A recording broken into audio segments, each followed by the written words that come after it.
In the annals of American history, few moments stand out with as much complexity and contradiction as the Boston Massacre of March 5, 1770, and few figures embodied the courage, principle, and foresight required to navigate such a volatile event more than John Adams, who would one day become the second president of the United States, but who, at that time, was a respected lawyer in Colonial, Massachusetts.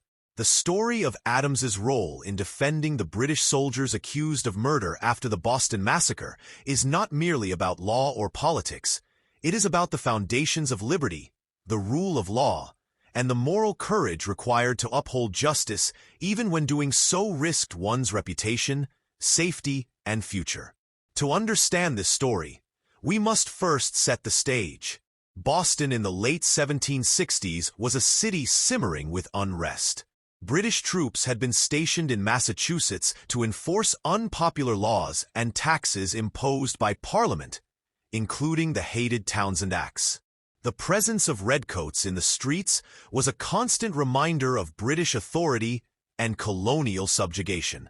Tensions between the townspeople and the soldiers grew daily, fueled by resentment, insults, and occasional violent clashes. On the night of March 5, 1770, these tensions exploded into violence when a crowd confronted a group of British soldiers outside the Customs House on King Street. The crowd jeered, threw snowballs, ice, and debris, and pressed against the soldiers, who stood nervously with loaded muskets. In the chaos, shots were fired, and when the smoke cleared, 5 colonists lay dead or dying, including Crispus Attucks, a man of African and native descent who would be remembered as the first martyr of the Revolution. The event was immediately seized upon by Patriot leaders and propagandists, who dubbed it the Boston Massacre, and portrayed it as an unprovoked slaughter of innocent civilians by a tyrannical occupying force. Paul Revere famously engraved an image of the massacre that depicted British soldiers firing in cold blood into a peaceful crowd. A powerful piece of propaganda that inflamed public outrage. The people of Boston demanded justice, and justice in their eyes meant the conviction and punishment of the soldiers involved. It was in this atmosphere of anger, fear, and resentment that John Adams was asked to take on the defense of the accused soldiers. It was a request fraught with danger. To defend the very men who had killed fellow Bostonians was to risk the wrath of neighbors, to risk being branded a traitor to the patriot cause, and to endanger his career and personal safety. Yet Adams accepted the challenge, not because he sympathized with the soldiers or with British authority, but because he believed deeply in the principle that every accused person deserved a fair trial, and that justice must be guided by evidence, not by passion or politics. For Adams, the rule of law was sacred, and liberty was not secured by mob justice, but by adherence to due process and impartial judgment. In taking the case, Adams demonstrated the rare courage of a man willing to stand against popular opinion in defense of principle. The trial that followed was one of the most dramatic in colonial history. The prosecution sought to portray the soldiers as aggressors who fired deliberately into a peaceful crowd. Witnesses described the horror of the night, the cries of the dying, and the anger of the people. The atmosphere was charged, the gallery filled with townspeople demanding retribution.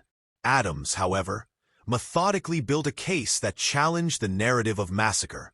He cross-examined witnesses, exposed contradictions, and emphasized the chaos of the night, the aggression of the crowd, and the fear of the soldiers surrounded by a mob. His defense rested on the principle of self-defense, arguing that the soldiers, though agents of an unpopular government, were still men with a right to protect themselves from imminent harm. In his closing argument, Adams delivered words that would echo through history. Facts are stubborn things, and whatever may be our wishes, our inclinations, or the dictates of our passions, they cannot alter the state of facts and evidence. With this declaration, he reminded the jury and the public that justice must be rooted not in emotion or politics, but in truth. He insisted that the law must be impartial, that even those despised by the public were entitled to the same protections, and that the integrity of liberty itself depended on this principle.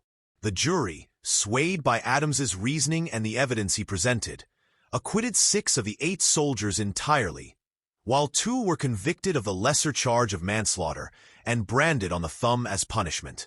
For many Bostonians, this outcome was unsatisfying, but it stood as a testament to the power of justice over vengeance. For Adams, it was a personal triumph of principle over popularity. The trial of the Boston Massacre soldiers was more than a legal proceeding. It was a defining moment in the struggle between mob rule and the rule of law, between passion and reason, between vengeance and justice. Adams's defense embodied the very ideals that would later animate the American Revolution and the Constitution. That liberty is inseparable from the rule of law, that justice must be blind, and that the rights of the accused are the rights of all. In the years that followed, Adams's reputation as a lawyer of integrity grew, and his role in the trial became a cornerstone of his legacy. Though vilified by some at the time, he himself later wrote that his defense of the soldiers was one of the best pieces of service I ever rendered my country. By ensuring that the soldiers received a fair trial, Adams demonstrated to the world that the colonies were not governed by lawless mobs, but by principles of justice, a powerful argument in the battle for moral legitimacy against British rule. The trial also revealed the complex character of John Adams himself, a man of fiery patriotism, unyielding in his defense of American rights, yet unwilling to sacrifice truth or justice for political gain. This balance of passion and principle would define his career, from his service in the Continental Congress to his role in drafting the Declaration of Independence, to his presidency and beyond. The Boston Massacre defense was thus not a detour from Adams's path to leadership, but a profound expression of the very values that would guide him throughout his life.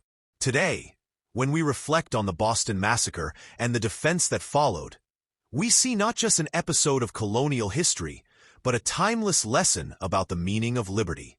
Adams's insistence that even the most despised deserve a fair trial reminds us that freedom is not secured by punishing enemies, but by protecting rights, that justice is not the enemy of liberty but its foundation, and that the courage to stand for principle in the face of public anger is among the highest forms of patriotism. The image of John Adams, standing in a crowded courtroom, defending the rights of British soldiers against the fury of his own people, remains one of the most powerful testaments to the American experiment, an experiment rooted in the belief that law, justice, and liberty are inseparable.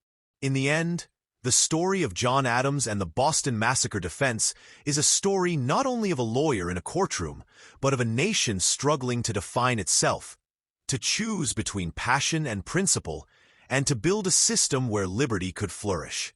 It is a story of honor, courage, and the stubborn insistence that facts, evidence, and law must guide justice, even when the world clamors for revenge.